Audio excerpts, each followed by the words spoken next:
Or what is your cap? I think it's capped. Confirm it. Check your insurance policy. No, but that's the government insurance policy. It's Yeah, not yeah, sure. Yeah, I'm talking about private insurance policy. I'm not talking about CGHS. I'm talking about everybody else. no, even Private Life sector. Revenue India, which is not CGHS, but But you buy. that's capped. That's capped. What's capped? Yeah, it can be anything, but it's capped. No, but it's capped. Shall we? Shall we allow for some more structured Q&A? Yeah. So the floor is open. Jahangir, can I ask? Is Sai Manish here, the site from Business Standard. You just going back to where you started. It was per capita income in India. It's grown by around 61% in PPP and real terms between 2007 and 2016. Yet, what you said was the entire private consumption is actually going down. As you concluded, you said it's probably because of savings. What does it show? You've increased your per capita income by almost 61%. Sorry, I didn't catch the last bit. Your per capita income between 2007 and 16 has gone up by almost 61%. Yeah. So, what are actually people doing with that money? Are they like? No, they're consuming. I'm not saying they're not consuming, but their consumption is lower than the growth rate of the economy. So I was showing you shares of GDP. Yeah. So which means that consumption is growing, but less than whatever the growth rate of economy is. So they are not. It is not that they're not consuming; they're just consuming not at the pace of their income growth, which means they are saving much more than the savings rate is going up. How do you induce behavioral changes? If you want people to spend more. I mean, I'm guessing that I'm not saving for my health because I want to. I'm saving for my health because I'm forced to. Because there is no government provisioning. The private sector does not give regulations in private sector insurance aren't that tells me that all I need to do is to spend X amount, save X amount of money. Literally is infinite. Therefore, there is no limit to how much I need to save. I have no idea when in 70 what will be the price, as I said, of my triple heart bypass surgery. No bypass. Yeah, thank you. Thank you. 2 or 3 questions since we're kind of short of time. Yeah. Thank you very much for the presentation. 2 questions, one related to trade and one related to education. You were speaking in the beginning and you said that India's current account deficit is really not such a problem. It's basically driven by oil. But recently, India has been rather concerned about its balance of trade deficit with ASEAN countries, despite the fact that we want to move ahead very fast with our Act East policy, and we are investing a huge deal in the Northeast to counter China, so to say. So what do you feel about that? And of course, with China, we again have a huge trade deficit, and whenever trade rises, it's really more imports than exports. And Made in India does not seem to have really helped in that sense. Regarding education, we are seeing more and more, the trend towards privatization of education. Even in higher education, the whole focus is now going towards privatization, because with autonomy and accreditation and sort of moving away from UGC funding. So is that going to in fact lead to more nervousness on consumers and people to save even more, because they now even have to spend more on higher education, and that's again going to lead to higher savings rate.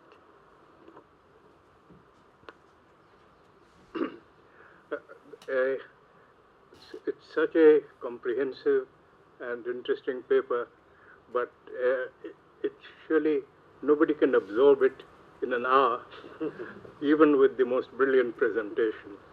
So, and I came a bit late. But a few points that I wanted to, which I have taken from the presentation, I'd like to point out. The first is that you are absolutely right that Indian planners, analysts, economists have consistently, till the last 2 years perhaps, failed to recognize the dependence of India's growth on world trade and growth. It's only in the last 2 years, I think, that in the economic survey or the midterm survey of the economy by the National Council of Applied Economic Research, that you have a couple of lines relating, a graph or two relating the one to the other. Now, the central point about the high growth of the years 2005 to 8, just before the financial crisis, is that it coincided with very high levels of international world trade growth and world. Now, the implications of this obviously are that if that world growth does not exist, then our prospects of simply by domestic efforts and by wishing away the globalization, we're not going to get to the supposed target of 9% growth, which we have now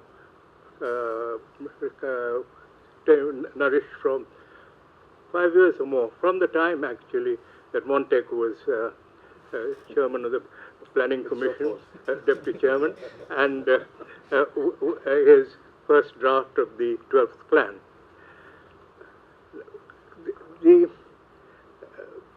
A particular point that I thought that the whole presentation has linked emerging market, let's say India's growth, with world trade growth, commodities and manufactured growth.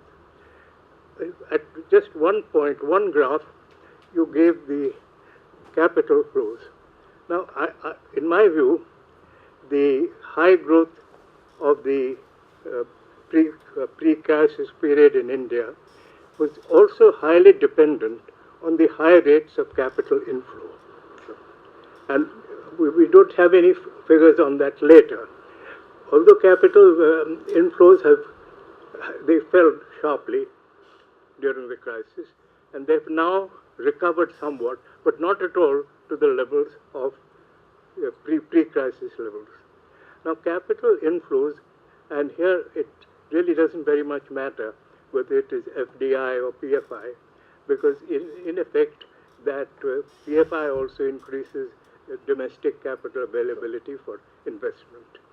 So the fact that that has not recovered is, I think, to a large extent affecting the growth of Indian private investment. But there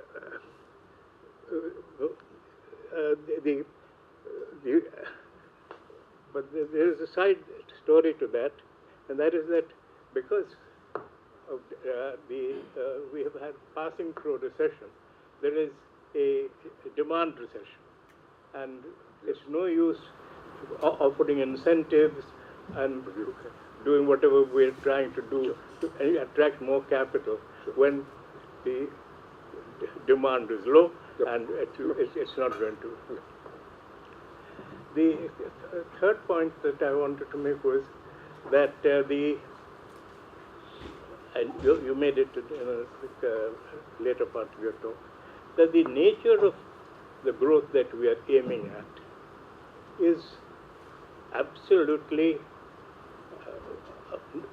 wrong, in the sense that we are thinking of this some way of having manufacturing growth, and by manufacturing, people think about large-scale manufacturing, industrial estates, huge plants, and so on. Now, that kind of growth was once possible, and China achieved it. It's now not the pattern of growth. Even in our high growth period, the growth, as Montek I think will support me, that was very largely in small and medium enterprises. And none of the present Indian plans give anything other than a bit of lip service here, skill development, this, that, and the other. So we're by trying to rely on a unachievable pattern of growth, we are really we're in a sort of cul-de-sac which we have to get out of.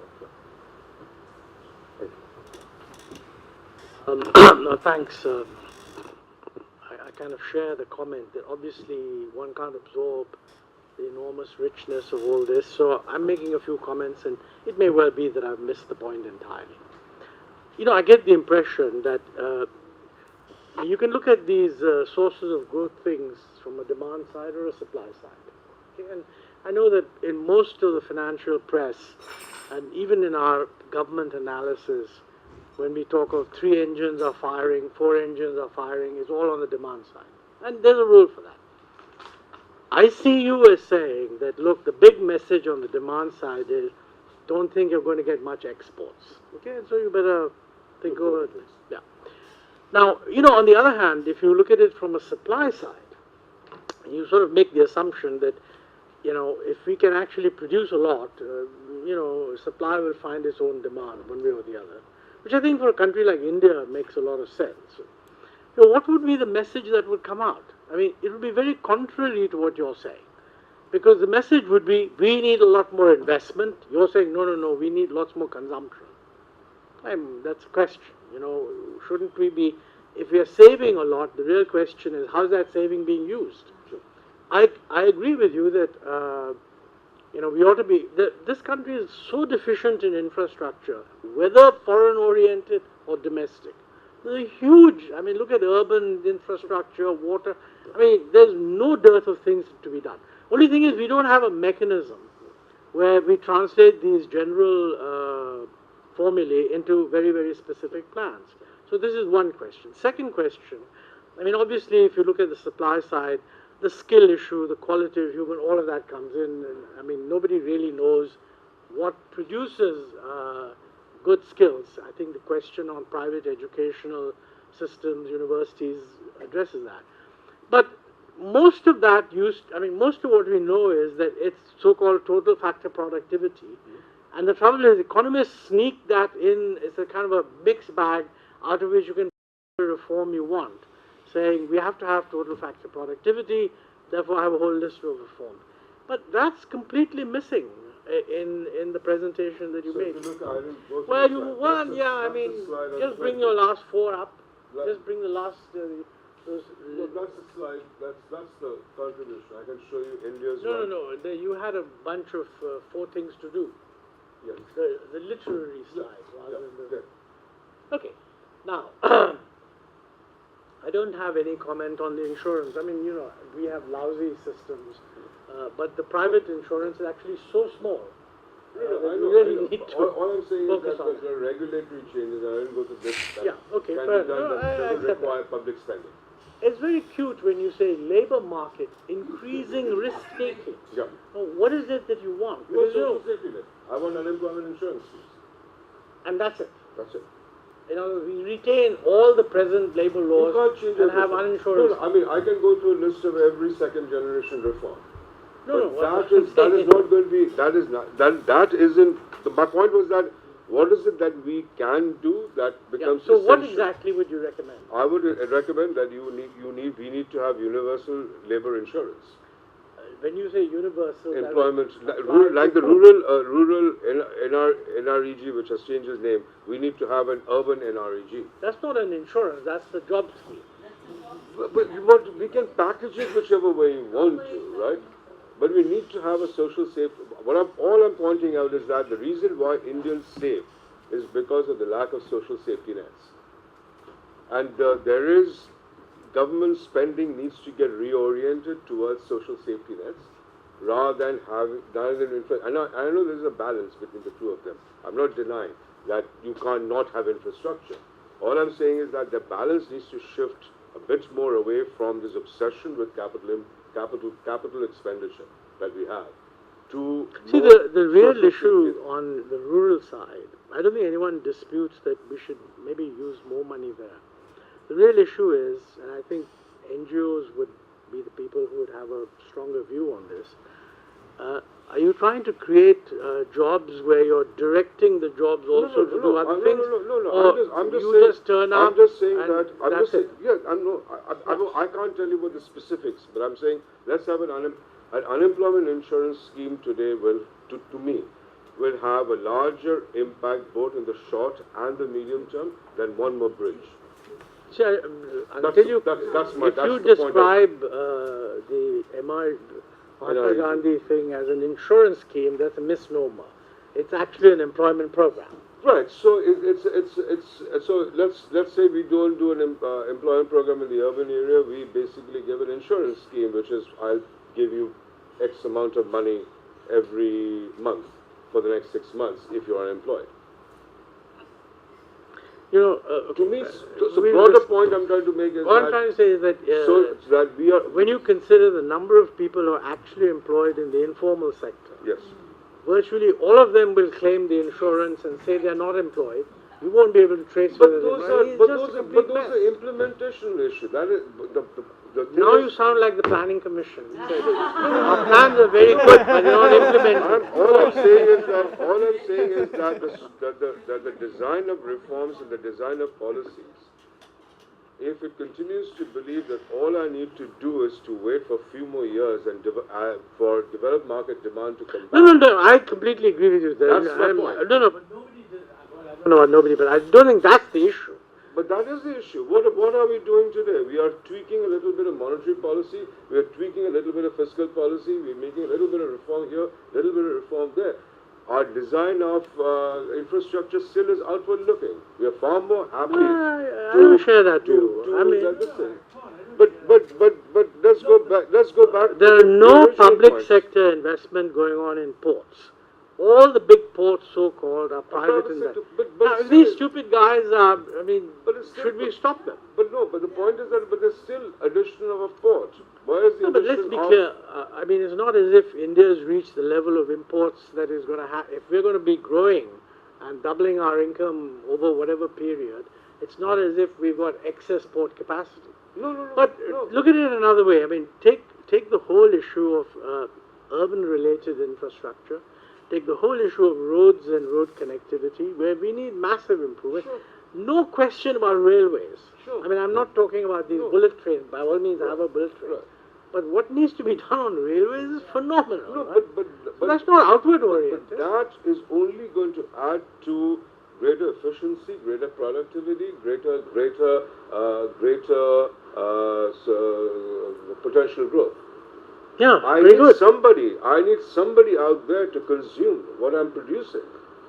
No, if but at then, the you know, same- let's be clear. If you create the jobs that are building all this stuff up, they'll be earning incomes, they'll be consuming. But that's the policy that we've been trying to follow and hasn't worked because there is a significant deficiency of demand across the globe. Excuse me, you've had a complete collapse of investment, and you need to ask yourself why. I mean, we need to ask. And that was the question. That was exactly where I was trying to go. So the 2 points. Before I go to that point, your point about TFP.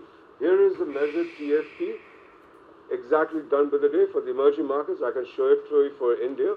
So if I look at TFP growth rate, TFP growth is the blue line. The blue line spikes up during the globalization period, collapses in the financial crisis, goes back up, and then collapses down. Inputs, which is both capital and labor, doesn't really move very much. Almost all of that TFP is explained by what happened to global trade. We have been mismeasuring TFP by not taking into account what happened to global trade. Global trade, in fact, was basically being proxied by that. And if I take out the impact of global trade, I get this. Nothing really happened. TFP did pick up during that period of time. It has collapsed, but hasn't been as big of a contributor to growth in emerging markets and in India as we make it out to be. Well, yeah, this, you know. So fact my point was that it does have an impact on how we approach policy because it does have an impact on how we split growth between productivity and inputs. And if you believe in the chart on my left-hand side, then yes, all these measures will be done to increase TFP. I think the bigger problem has been there has been a significant decline in inputs also in play. And to your other point, No, I agree with that. I mean, That's what a collapse of investment does. Wrap up, okay. Yeah. Everyone is hungry. So just one last just saying, that's my point, that almost all of the investment that pickup that took place over that period of time, that created the capacity, but was almost all of it was absorbed by exports. It wasn't consumption that was doing it. You need that black line to move back up if you want the orange line, which is the private guys, to start investing. You have to do that. Or you have to get the blue line to start moving up. There was one last burning question. Okay, If you could sorry. just summarize your responses, and I'm sure. Yeah. Thank you very much. But as the essence I could gather from the technical side of your presentation is that we are in the state of flux, and no high skill product we are making, no high value products we are making. We are into not high skill education. So we are in the state of flux, and the China has been come up from this flux because 80,000 Japanese companies have invested in China, and China is being a one-party system, so they are doing well. Social security, social security, as we said, we lack, so we have more risk. And what do you say when Russian President Putin says the alternate intelligence is needed, and we are lacking in that sector? So how this flux can be overcome by the Indian manufacturers? So I'll come to that thing, but let me start off with the current account deficit question. I think that the recent increase in current account deficit that's taken place almost entirely has been because of non-gold, non-oil imports have picked up. Part of the reason we think that non-oil, non-gold imports have picked up is because the demand shock that was created by demonetization, which depressed demand in the fourth quarter of last year, and the first quarter of this year, all that demand has come back as money has come back from the system come back into the system. Demand has picked up, and that was almost all the focus of the analysis and demonetization, that this was going to be a short-term temporary impact on demand. Our view had been that, we don't have any data or anything else to prove it because that kind of data is not available in India, but our fear was that because Indian supply chains go through both formal and informal linkages, that demonetization could also disrupt the supply chains, and if that indeed had happened, when the demand recovery takes place, that demand is unlikely to be fulfilled by domestic production, but rather it will be fulfilled by imports. That's, I think, there is no way in which you can prove one thing or the other. But we have, the fact that India's exchange rate has appreciated, especially against China, is something that is touted. You talked about ASEAN trade deficit with ASEAN. But if I look at, let's say, the share of Chinese imports over the last 2 years, hasn't changed very much. So yes, all of that has happened. I'm sure that at the margin that has an impact, but I would say the last couple of years, last couple of quarters pick up in trade deficit, which is driven by non-oil, non-gold imports, is probably largely a reflection of this adjustment to demonetization that's happening rather than anything else. On the education part of it, that privatization of education, look, there has to be a balance between private education and public education, both at the higher education level as well as at the lower education level. I mean, we always point to US and we say, look at all the private universities, but we forget that the state-owned universities are significant, are large. More importantly, the community colleges, all of which are state-owned, are a significant provider of skills, and so therefore, I'm not saying that you can't you shouldn't have private education, but there has to be a balance between the two of them. That's the missing point. Turning to your point, I agree most of your point, but the only point I would sort of disagree is that I think capital flows were important. If I look at the total amount of funding that capital flows provided, FDI, to corporate investment, uh, those numbers aren't very large. And just to give you a sense of why I think that, in the last few years, the decline in capital flows hasn't really been, the supply of funding hasn't been the binding constraint, is because, if you look at if our current account, I didn't say that. I merely said that in that expanded right. we are totally underestimating. Yes, may have. Yeah, I would concede that that's probably the case. But Current capital inflows are in a sense too high because although they're much lower than before, all that is happening is that it's inflating asset prices.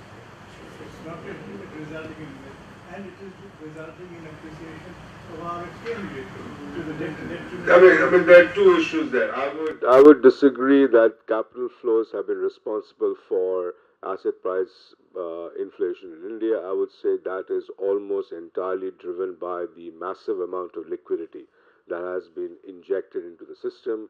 If you have that kind of liquidity in the system with current with capital controls, that liquidity finds its way into every nook and corner of every asset prices. This is finding its way into domestic asset prices. So that's sort of I mean I think it's the capital flows that are chasing domestic liquidity induced increases in asset prices rather than the other way around. As to your question, I don't have an answer to that question. That how does the globally we get out of that flux?